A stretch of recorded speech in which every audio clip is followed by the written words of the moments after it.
Okay, are we ready? Yes, ma'am. Yes, ma'am. Yes, ma'am. Alright, so digital literacy. Somebody tell me what you think that means. Allie. Whenever you're like texting or like writing on the computer and you have to do it. Literacy. What does literacy mean? Gigi. Like reading, like Okay. words. Alright, reading words. So when we say that someone's literate, they can read and write. Okay. So if you have literacy, basically it's your knowledge of something. It's the fact that you're capable of doing something. So digital literacy, what do you think that means? No one knows. On a phone. Being able to computer. Being able to operate technology. Very good job. Okay, you got there. Alright, being able to operate technology in a sense. Digital literacy is the ability to use technology and the internet safely, responsibly, and effectively, which I'm sure y'all do that on TikTok and all those things. Alright, so key components. Number one, operating devices. So being able to, like y'all said, use your phone, use your Chromebook, your computer, being able to operate those effectively. Evaluating and using information from digital sources. Okay, can you trust everything you read on the internet? Sometimes. You think you can, but you cannot. Okay, don't trust everything you read on the internet.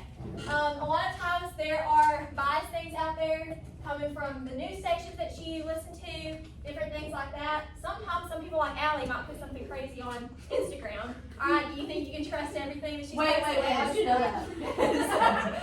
Alright, so that's what I'm saying. Sometimes people are going to post things and it's not always going to be true. Okay, so being able to decide, is this true? Is this accurate? Does this really line up with what is true? Alright, and then communicating online. So sometimes y'all are really bold behind a screen, but then you can't have a conversation with someone face to face. Okay, so that's a problem. That's one thing you have to work on too, is communicating online appropriately. Okay. Alright, number 4, protecting personal information. Alright, you can't just go on Timu or something to put your entire card information and hope that it's not going to get leaked. Alright?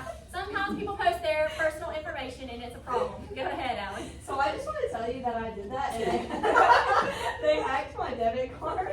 Okay. In like California or something. See, that's the problem. So you got to be able to protect your personal information. Don't just post it out there and don't just buy something randomly Oh, on the and Hong website. Kong.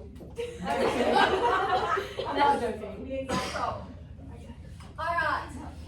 So why is digital literacy important? For one, I think Allie just gave us a great example, okay? Obviously, if you're using your card information, someone could get a hold of that. They can get a hold of really your entire life depending on what you put out there. But in a digital world, we use technology every day. We use it for work, we use it for school. I mean, there was a time where we didn't use Chromebooks at all in school, and now you get it out every single day, okay? So digital literacy is something you need to know because no matter what work field you go into after high school, you will use technology in some sort of capacity. Being digitally literate helps us stay safe online, be responsible digital citizens, and find and use information efficiently, okay? So not just using random information. We talked about this with like textual evidence and research. You want to make sure that it lines up, that it matches, okay? That it's efficient, that it's correct. Alright, key areas of digital literacy. Technology use, we already talked about that. Understanding how to use devices and apps, okay? The second one, information literacy, so finding, evaluating, and using online information correctly.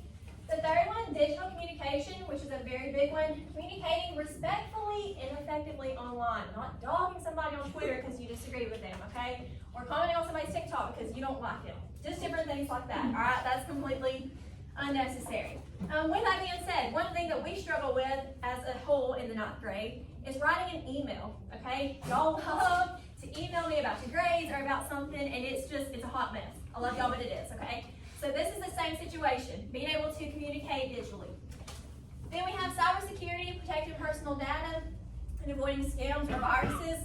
I know one time when I was little, we had a big computer downstairs in my parents' in like their little bedroom area. And we were allowed to get 1 hour on it like per week, okay, that was it. And I remember one time, it said something about like, do you accept these cookies or something like that. Well, I was in 3rd grade and cookies sound pretty good to me, right? So I don't know what I did, but I really did mess up the computer and I was in a lot of trouble. So being able to avoid scams and viruses, that's also very important. And then online etiquette, like I said, being polite and respectful and responsible, okay? That's the biggest thing I think we see an issue with these days. Sorry, that was a repeat.